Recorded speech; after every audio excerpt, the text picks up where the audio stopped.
1번 국가배상법상 공무원이 위법한 직무행위로 인한 손해배상에 대한 설명으로 옳은 것은 1번 일반적으로 공무원이 필요한 지식을 갖추지 못하였고 법규의 해석을 그르쳐 행정처분을 하였다면 그가 법률 전문가가 아닌 행정직 공무원이라고 하여 과실이 없다고는 할 수 없다.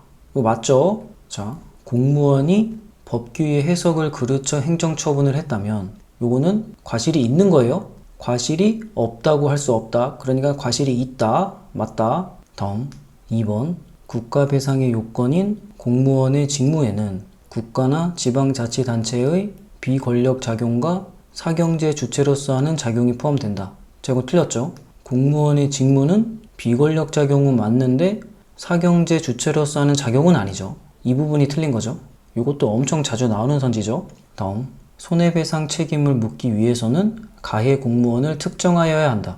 요거는 틀렸죠. 이 3번 선지는 상식으로도 풀 수 있죠. 내가 국가에 손해배상 책임을 물으려 하는데 가해 공무원을 특정하지 못하는 상황도 있을 거 아니에요. 그럴 때도 손해배상을 청구할 수 있어야죠. 요거는 상식적으로도 틀렸다고 할 수 있어야 된다. 다음 4번 국가가 가해 공무원에 대하여 구상권을 행사하는 경우 국가가 배상한 배상액 전액에 대하여 구상권을 행사하여야 한다. 요것도 틀렸죠. 이 4번 선지도 상식으로 풀 수 있어요. 국가가 가해 공무원에 대해서 구상권을 행사할 수 있죠. 어떨 때 그렇죠? 가해 공무원의 중과실이 있을 때 가능은 한데 국가가 배상한 배상액 전액에 대하여 구상권을 행사하여야 한다. 이 전액이 틀렸죠. 전액이 아니라 인정되는 만큼만 구상권을 청구해야겠죠. 그래서 답은 1번. 자, 해설하겠습니다. 옳은 것은 공무원의 법규 해석에 대한 과실, 여기 두 가지가 나오는데 법규 해석 실수를 해서 위법 처분을 했다. 요거는 과실이 인정되는데 법령의 해석이 확립되기 전에 한 가지를 선택해서 처분을 했는데 그게 위법 처분이었다. 요때는 과실이 인정되지 않는다. 이게 어떤 기준으로 과실이 있냐 없냐를 판단하냐면 평균적인 공무원을 기준으로 주의 의무를 다 했느냐, 요걸 보는 거예요. 일반 선지에서도 보면 일반적으로 공무원이 필요한 지식을 갖추지 못하였고 이게 평균적인 공무원 기준 이하라는 거죠.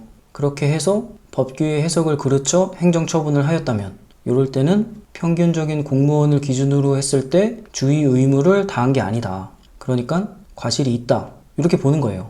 반면에 법령 해석이 확립되기 전에 충분히 고민을 해보고 한 가지를 선택해서 처분을 했는데 그게 위법 처분이다. 이럴 때는 평균적인 공무원을 기준으로 했을 때 주의 의무를 다 했다고 보는 거죠. 상식적으로 봐도 공무원이 할 수 있을 만큼 했죠. 아직 법령 해석이 확립되기 전이니까 이럴 때는 과실이 없다고 보더라. 자, 길게 설명을 했지만 어쨌든 외우면 돼요. 1번 선지는 특히 많이 나오는 거죠. 다음 2번, 요것도 정말 자주 나오는 선지고 공무원의 직무에는 권력적 작용 포함되고 비권력적 작용 포함되는데 사경제 주체로서의 활동은 포함되지 않는다. 선지 보면 공무원의 직무에는 비권력 작용과 사경제 주체로서 하는 작용이 포함된다. 이거 틀렸죠? 비권력 작용은 맞지만 사경제 주체로서 하는 작용이 틀렸다. 다음 3번 가해 공무원을 특정하지 않아도 국가배상 청구가 가능하다. 복잡한 행정행위는 가해 공무원을 특정하기 어려울 수 있겠죠? 선지 보면 손해배상 책임을 묻기 위해서는 가해 공무원을 특정하여야 한다. 틀렸다. 그리고 비슷한 것들이 나오는 게 가해자를 안다는 것은 가해 공무원의 불법 행위가 그 직무를 집행하면서 행해진 것이라는 사실까지 인식함을 요구해요. 자, 이 부분을 기억해야겠죠? 그 직무를 집행하면서 행해진 것이라는 사실까지 인식함을 요구하더라. 그리고 공무원의 가해 행위가 형사상 무죄라도 국가배상 인정이 가능하다. 이건 좀 특이하죠. 자, 제가 여러 번 얘기했죠.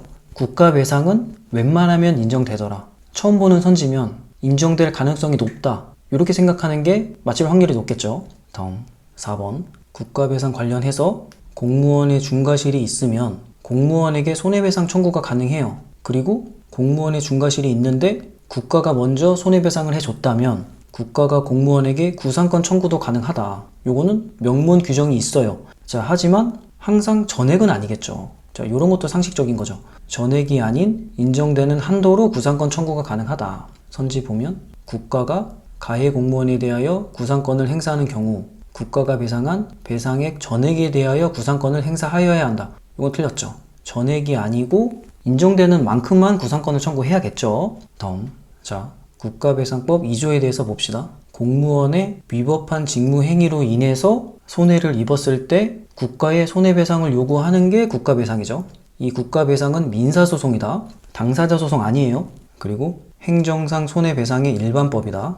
국가배상이 성립되기 위한 요건은 공무원의 고의나 과실이 있어야 돼요. 그리고 개인의 이익보호 목적도 있어야 돼요. 자, 이게 특이하죠. 그러니까 법령의 내용이 오로지 공익만을 위한 목적일 때는 국가배상을 할 수 없어요. 법령의 내용이 개인의 이익보호의 목적도 있을 때 국가배상이 가능하다. 그리고 당연히 공무원의 위법한 직무행위도 있어야겠죠. 주로 문제가 나오는 게 공무원의 고의과실이랑 개인의 이익보호 목적이 나오더라. 다음, 공무원의 중과실이 있으면 공무원에게도 손해배상 청구가 가능해요. 국가에 대해서도 당연히 가능하고, 그리고 공무원의 중과실이 있을 때 국가가 국가배상을 먼저 해줬다. 그러면 국가는 공무원에게 구상권을 청구할 수 있어요. 명문 규정이 있고 항상 전액을 청구해야 되는 것은 아니다. 그리고 피해자가 공무원에게 손해배상을 청구할 수는 있는데 요거는 명문 규정이 있는 것은 아니더라. 요거 헷갈리죠? 그리고 국가가 공무원의 관리 감독을 잘했더라도 국가배상 청구가 가능하고, 고의적으로 입법 의무를 불이행했을 때는 국가배상 청구 가능하다. 그리고 사무 귀속 주체랑 비용 부담자 모두에게 선택적으로 국가배상 청구가 가능하다. 그러니까 이 둘 다에게 국가배상 청구가 가능하다는 거예요. 그리고 위임사무이든 자치사무이든 모두 지자체는 배상 책임이 있더라. 자, 요 4개 보면은 국가배상은 웬만하면 인정되더라. 요게 적용이 되죠. 그런데 여기서 고의적 입법 의무 불이행 시 국가배상이 가능한 거지, 고의적이 아닌 입법 의무 불이행은 웬만하면 국가배상이 인정이 안 돼요. 이 고의적이 중요한 거고. 다음, 국가배상 청구권의 시효는 안날로부터는 3년, 발생한 날로부터는 5년이다. 요거 특이하죠? 안날로부터 3년, 요게 특이한 거다. 다음, 과실의 객관화는 국가배상을 용이하게 하더라. 자, 무슨 말이냐?